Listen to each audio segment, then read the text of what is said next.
A new report from the Global Alliance of Tax Justice shows that countries are competing to become tax havens, and South African multinationals may be making hay. Tax Justice South Africa, in partnership with Sars and the Consumer Goods Council of South Africa, has called for new measures to urgently tackle tax evasion. To speak to us about how pervasive this behavior is, we're joined by Tax Justice South Africa founder Yusuf Abramji. Yusuf, good evening, and thank you so much for your time. So for some time now, there's been a lot of talk about illicit financial flows in the country. Earlier on this year, we saw the Davis Tax Commission come out with what its recommendations are to track down people who they believe could be deliberately evading tax. What does this report do, and its findings do to the case that in fact people have been getting away with not paying and contributing to South Africa's coffers? Good evening, Kathy. Let me first of all say that what we are now seeing is looting and criminality on a scale unprecedented. This is organized crime. These criminals are pocketing millions and millions of rands each and every day. Now, let me just zoom in on one aspect of the illicit trade, and that is the trade in tobacco, or specifically cigarette products. A few weeks ago, Tax Justice South Africa released the findings of an investigation with researchers going to 40 stores in Cape Town, Durban, in parts of Gauteng. And out of the 40, we found, with the exception of one, the other ones were all selling cigarettes, for example, under 20 rand, some of them as cheap as 8 rand, 9 rand, and the minimum collectible taxes on a packet of cigarettes is 20 rand and 1 cent. So the latest report that's come out, compiled by Ipsos, they went to some 4,000 stores, and I think we need to say thank you to British American Tobacco for commissioning this survey. And the findings are really worrying. It shows that almost half, that's about 41%, Kathy, of the outlets nationwide are selling cigarettes now below MCT. We know that in 3 of the 4 provinces, as many as 40 or 50% of these traders are now selling it below the taxes, and the list goes on and on. And some of the products listed are manufactured by Gold Leaf Tobacco. The other brand is Remington Gold, that we know is being smuggled in from Zimbabwe almost by the day.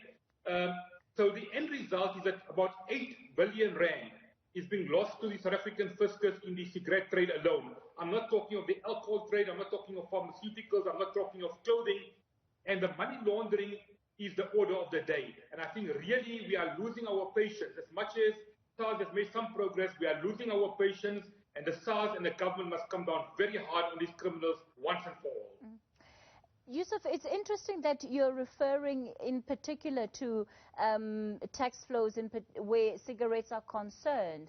Part of what has come out previously is that oftentimes it is the products of some multinational companies that are found in the illicit market, and there's been different opinions on what the impact of the lockdown has been and the extent to which you could have big producer of tobacco overproducing to the export market, and those products finding itself back into the South African market. Does the research say anything about that? Well, the research doesn't mention the big multinationals. We know for a matter of fact that most of them sell their cigarettes at over 25 rand, which means that they're all paying their taxes, hopefully. And that is why we're saying, irrespective of who's involved, the law must come down very, very hard on these culprits, Kathy. We need the cigarette factories to be policed, all of them. We need the cigarette factories to make sure that the counters are in order. We need to make sure that these people are fully audited. We need to make sure that SARS raids all the traders, and they can go and see for themselves. You don't even need an investigation for that matter. You can simply walk into a store and you can see what they're selling a packet of cigarettes for, and you can see for yourself which products are being sold. The same old culprits that have been involved are keep on continuing to run amok. And I don't think we must take the diversion tactic that some of these role players are playing. They need to confront the facts, and we at Tax Justice are going even as far as saying that perhaps the time has now come for a fully fledged commission of inquiry, a judicial commission of inquiry appointed by the President, because the fact that SARS are not acting gives us the suspicion, and I repeat suspicion, that we may be dealing here with officials within SARS that may be complacent with these people involved in the illicit trade. And again, like I said earlier, not only cigarettes, a number of other products are involved. So whoever is involved, the law must come down hard on them, Captain. What are the recommendations that you are making to SARS right now in terms of being able to curb this behavior? Because we know they've been struggling with it for years and raising the issue of capacity. We've heard from the budget speech and from the President's State of the Nation address how SARS could well be intending on dealing with this going forward. Well, we had a request from senior executives at SARS to have a virtual meeting with them on Friday.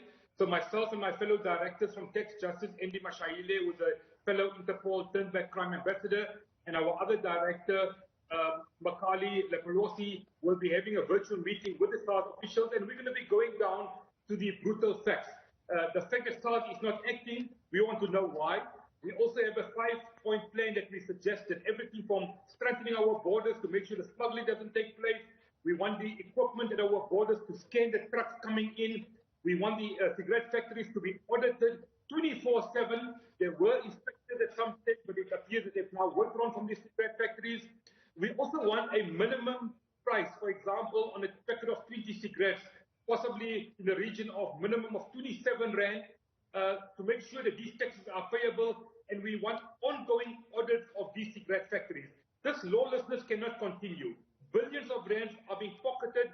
Money laundering, we know for a matter of fact, by some of these people involved in illicit trade is continuing, and we are losing millions of rand at the time when South Africa needs the money to feed our nation, for vaccines, for schools, and the list goes on. So we want decisive action, and I think SARS, with the greatest respect to the new commissioner, rather old commissioner, Ed Kiswetter, really need to roll up their sleeves and get down to work. We've had enough of talk. We are sick and tired of the talk. We want to see action, and we're making the same appeal to the South African Police Service.